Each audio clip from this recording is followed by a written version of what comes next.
यत्र तत्र सर्वत्र अपने नियम व्यवस्था के रूप में विराजमान परमपिता परमेश्वर को प्रणाम तथा आपको यथोचित अभिवादन। वैश्विक मानव समुदाय के अधिकांश लोग अपने तन और मन को स्वस्थ रखने के लिए अत्यंत सजग दिखाई पड़ते हैं।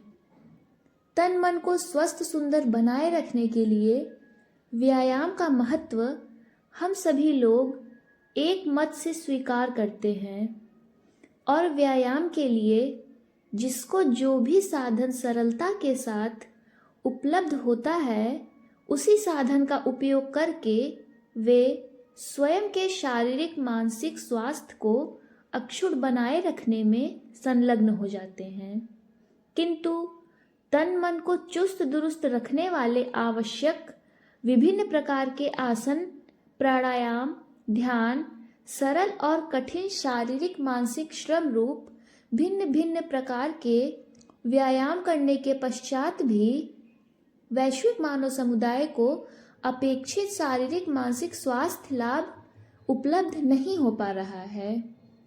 संक्रामक और गैर संक्रामक शारीरिक मानसिक रोगों से पीड़ित लोगों को विशाल जनसमूह इस सत्य को प्रमाणित करने के लिए पर्याप्त है। वैश्विक मानव समुदाय को लेकर यह सार्वभौम अनुभव केवल मेरा ही अनुभव नहीं है, आपको भी ऐसा ही अनुभव हो सकता है यदि आप पूर्वाग्रह से रहित होकर वर्तमान वैश्विक मानव समुदाय के शारीरिक मानसिक स्वास्थ्य का निरीक्षण परीक्षण स्वयं कर लें। वैश्विक मानव समुदाय की ऐसी शारीरिक और मानसिक दयनीय स्थिति के मूल कारण की खोज करने पर हमें यह स्पष्ट पता चलता है कि वैश्विक मानव समुदाय मनुष्य जीवन को स्वस्थ, सुंदर और सार्थक बनाने के लिए व्यायाम को जिस रूप में स्वीकार किया हुआ है, व्यायाम को उस रूप में उसे नहीं स्वीकार करना चाहिए था। मैं यह भी देखती हूँ कि यदि कहीं व्यायाम को व्यायाम के शुद्धतम रूप में स्वीकार करने का प्रयास भी किया गया तो उसे संकुचित रूप में ही स्वीकार किया गया है। आप स्वयं से ही यह प्रश्न करें कि व्यायाम क्या होता है अथवा व्यायाम किसे कहते हैं, तो शायद आपका उत्तर कुछ ऐसा हो: आसन करना, प्राणायाम करना, ध्यान करना, जिम जाकर हार्ड वर्क करना, तीव्र गति के साथ पैदल चलना, दौड़ लगाना, दंड बैठक करना, सपाट खींचना, साइकिलिंग करना जैसे कार्यों को करने का नाम व्यायाम है अथवा ऐसे कार्यों को ही व्यायाम कहा जाता है।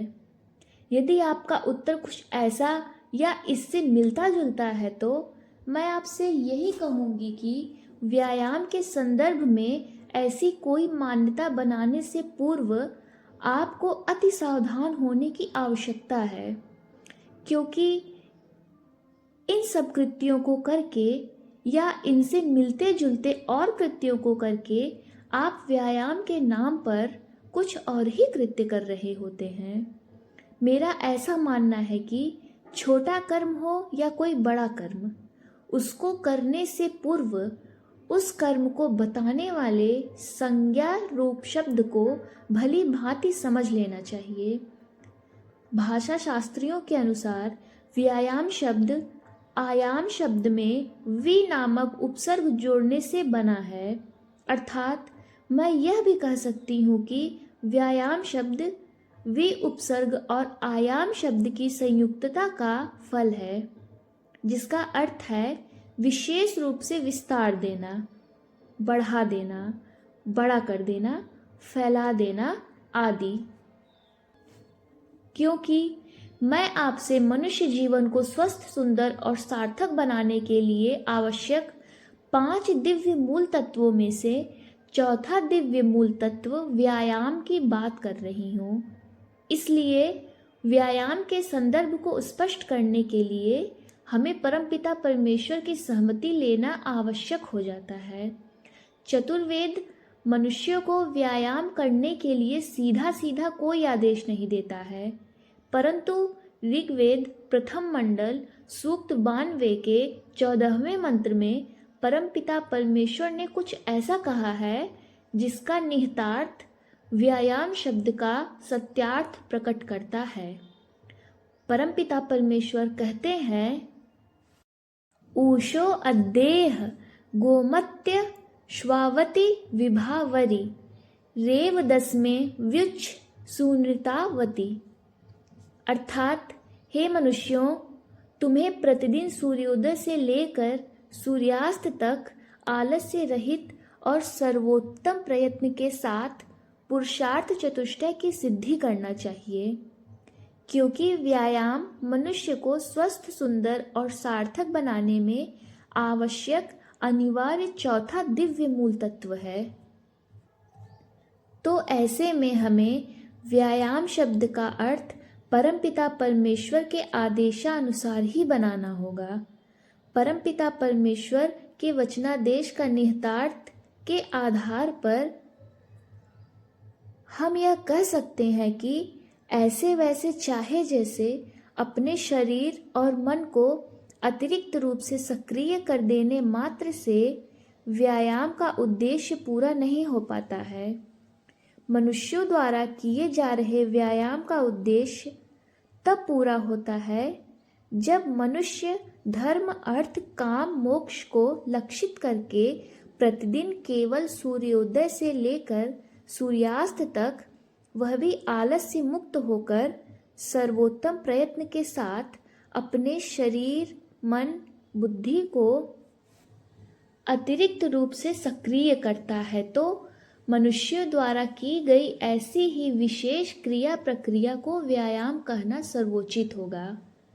व्यायाम विषयक इस निष्कर्ष को मैं इस तरह से भी कह सकती हूँ कि जब हम धर्म, अर्थ, काम, मोक्ष को लक्षित करके अपने शरीर, मन और बुद्धि को अतिरिक्त रूप से सक्रिय करते हैं, तो हमारे द्वारा की जाने वाली ऐसी ही क्रिया प्रक्रिया व्यायाम बन जाती है। मैं समझती हूँ कि आज के व्यायाम विषयक चर्चा परिचर्चा द्वारा आप साधारण और दिव्य व्यायाम के अंतर को समझकर स्वयं के मानव जीवन को स्वस्थ, सुंदर और सार्थक बनाने के लिए तैयार हो जाएंगे।